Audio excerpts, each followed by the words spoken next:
self-help guru? Come on. This is what happened with Rush Limbaugh and his ditto heads. And what a great name for this type of fan. Ditto heads are people who mindlessly agree on an issue or idea because they are followers of the person who put forth the idea. They have stopped thinking for themselves and allow the guru to think for them. I've seen this a lot with fundamentalist Christians. Jim Bakker had his own version of ditto heads. Lots of people loved Jim and his wife Tammy Faye and supported their ministry. Then old Jimmy had an affair with a staffer and his followers discovered he wasn't quite as pure as they thought he was. Their faith was shaken because they lost sight of the message itself and focused too much on the mouthpiece for the message, and he turned out to be a disappointment. There are many extreme examples of the phenomenon, such as the Branch Davidians in Waco and Jim Jones and his followers at Jonestown. Jones' followers ended up drinking the Kool-Aid and died as a result. Now that's extreme. I recall a great quote attributed to the Buddha that said, "The teacher comes to point the way, and the student ends up worshiping the pointer." The focus should be on the way, and not the one who points the way. The pointer is just a person, and people always disappoint. If people are idiots, I'm going to show you a way to become more successful. I don't claim that it's the way, it's only a way. I'm going to show you ways to become successful that have worked for me. I believe they will work for you, too. I don't want you to drink my Kool-Aid. I am much more interested in you mixing up a batch of your own.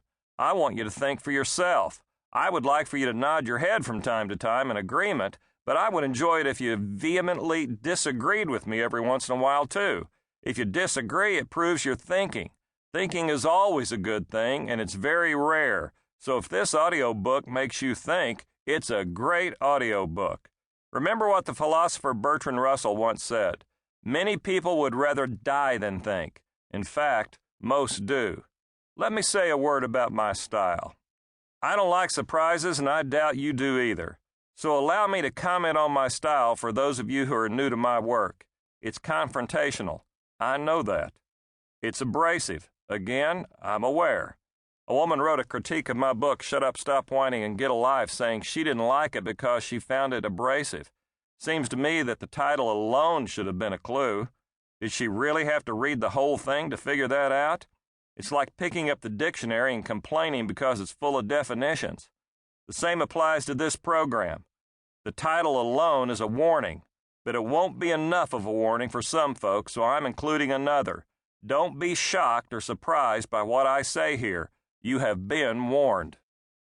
I am also fully aware that some people don't respond well to confrontational and abrasive, and instead respond better to warm and fuzzy. I am not a warm and fuzzy kind of guy. I can't be.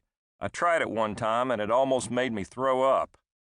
So if warm and fuzzy is what you're comfortable with and enjoy, you probably aren't going to like me. However, not all of what I say is confrontational and abrasive. It's primarily instructional. In fact, the bulk of this audiobook is instructional. I use a wake 'em up, shake 'em up, point 'em in the right direction approach. Yes, I am confrontational in order to wake you up. I am also abrasive in order to shake you up.